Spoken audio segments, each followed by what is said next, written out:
ধ্বংসস্তূপ আর মৃত্যুর ছায়ায় ঘেরা এক জনপদের নাম গাজা।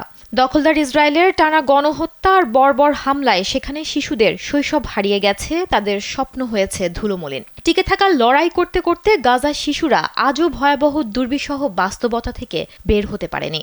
এমন এক নির্মম বাস্তবতার মাঝেই কিছুদিন আগে সামাজিক যোগাযোগ মাধ্যমে ছড়িয়ে পড়েছিল একটি হৃদয় বিদারক ভিডিও, যেখানে হৃদয়স্পর্শী আকুতি জানিয়ে শিশুরা বলেছিল তারা শুধু একবার পবিত্র কাবা দেখতে চায়। তাদের একটাই স্বপ্ন, জীবনে অন্তত একবার পবিত্র কাবা শরীফ দেখা।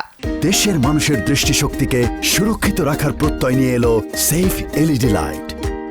অবশেষে আল্লাহর অশেষ রহমতে পূরণ হয়েছে সেই স্বপ্ন।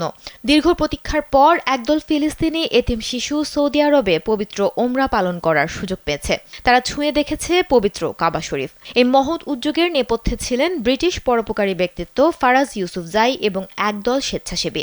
সামাজিক যোগাযোগ মাধ্যমে ছড়িয়ে পড়া শিশুদের সেই আকুতি গভীরভাবে স্পর্শ করে ফারাজ ইউসুফজাই এবং তার দলকে। তাদের নিরলস প্রচেষ্টা ও আন্তরিক উদ্যোগে শিশুদের সৌদি আরবে নিয়ে আসার ব্যবস্থা করা হয়। মক্কায় পৌঁছে তারা যখন প্রথমবার পবিত্র কাবার সামনে দাঁড়ায়, তখন এক আবেগ ঘন পরিবেশের সৃষ্টি হয়। প্রথমবার চোখের সামনে কাবা শরীফ দেখে শিশুদের অনেকেই কান্নায় ভেঙে পড়ে। পবিত্র এই সফরের সময়ে শিশুরা ওমরার বিভিন্ন আনুষ্ঠানিকতা সম্পন্ন করে।